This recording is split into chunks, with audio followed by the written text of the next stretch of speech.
Welcome back to our channel. Thank you for tuning in and thank you for supporting us. But if you're new to this channel and you haven't subscribed yet, please encourage us by doing so, and we shall bring you the latest news as they happen.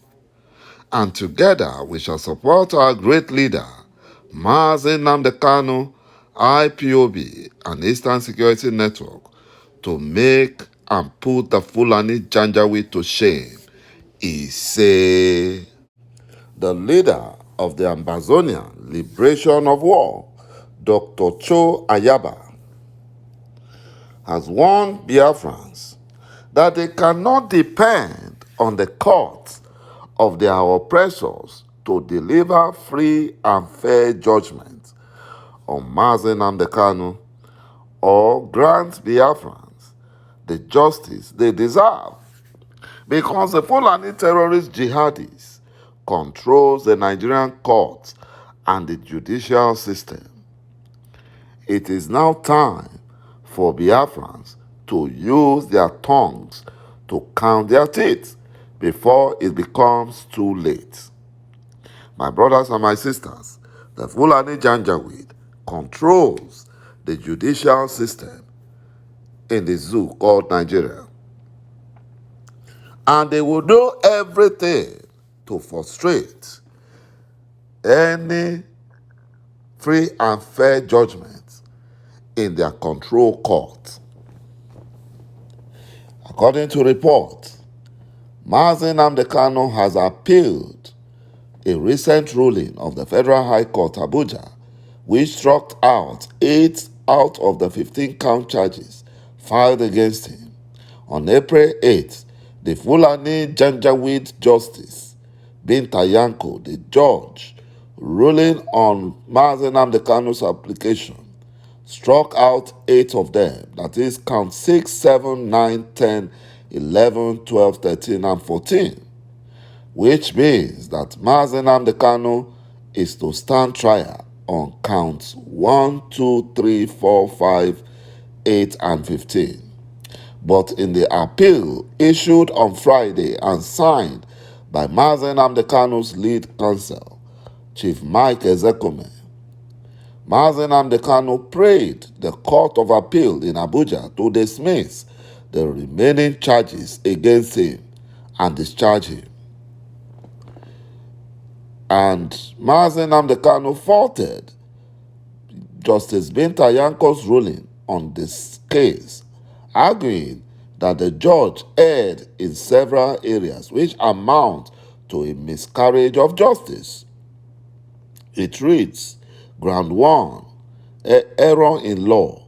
The learned trial judge erred in law when she failed to consider, make a finding of fact, and accordingly pronounced on issue one raised for the trial court's determination relating to the extraordinary rendition of the appellant, and thereby occasion a miscarriage of justice.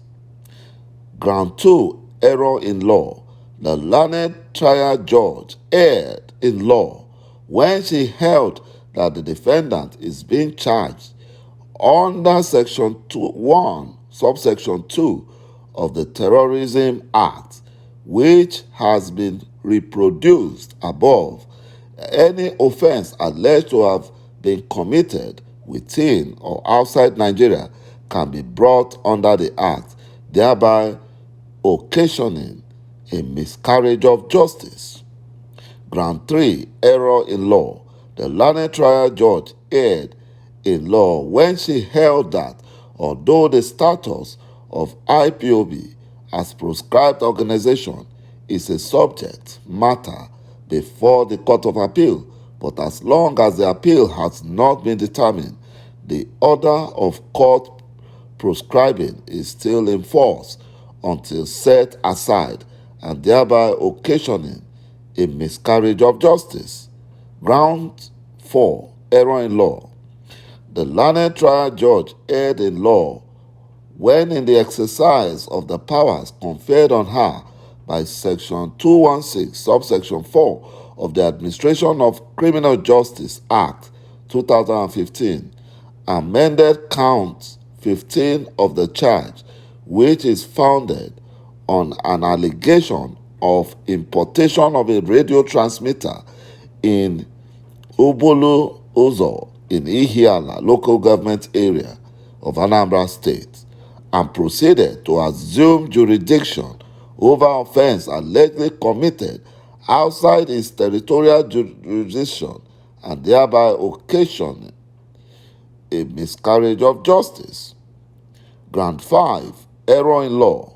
The learned trial judge erred in law when she held that trial before the Federal High Court as summary and subsequently ruled that count 1, 2, 3, 4, 5, 8, and 15 show some semblance of allegation of an offense on which the court can proceed to trial and thereby occasion a miscarriage of justice. My brothers and my sisters, you can say that the Fulani Janjaweed cannot grant Biafrans the justice that they deserve.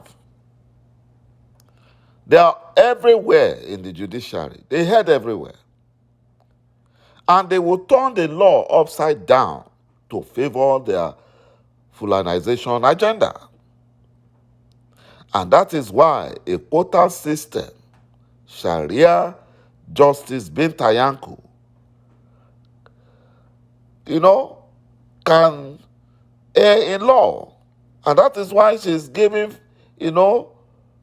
fake and illegal judgments, claiming that the remaining 7-count charge shows some semblance of allegation. Imagine that.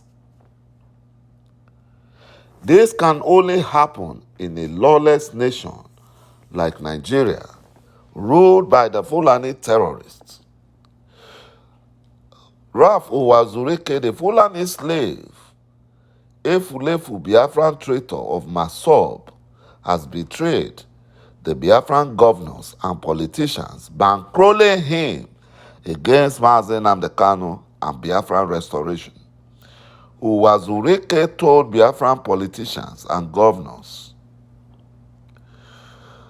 that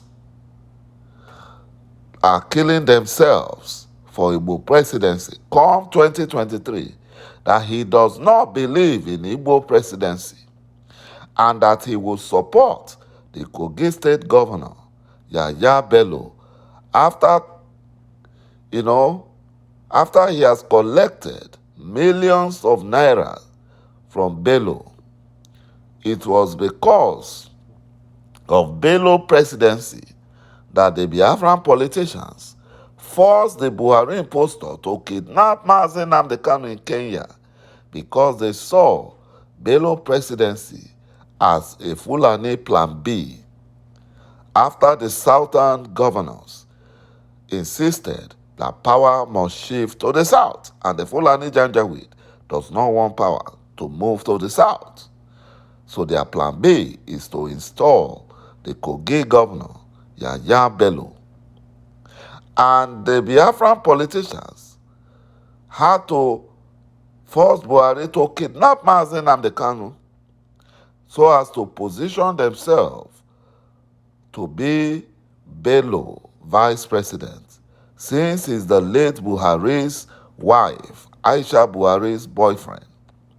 Rotimi Amechi, the Fulani slave Efulefu, Minister of Transport, promised the Fulani Caliphate to continue Buhari impostors' genocide agenda in Biafra land. The Fulani Nigerian government brought insecurity into Biafra land to justify the kidnap and detention of Mazen Nnamdi. They thought that the illegal detention of Mazen Nnamdi indefinitely would end the Biafran struggle for freedom and restoration. But to their surprise, that has not stopped it. Rather, it has increased the agitation for freedom in Biafra. My brothers and my sisters, thank you for watching this video, and bye-bye for now.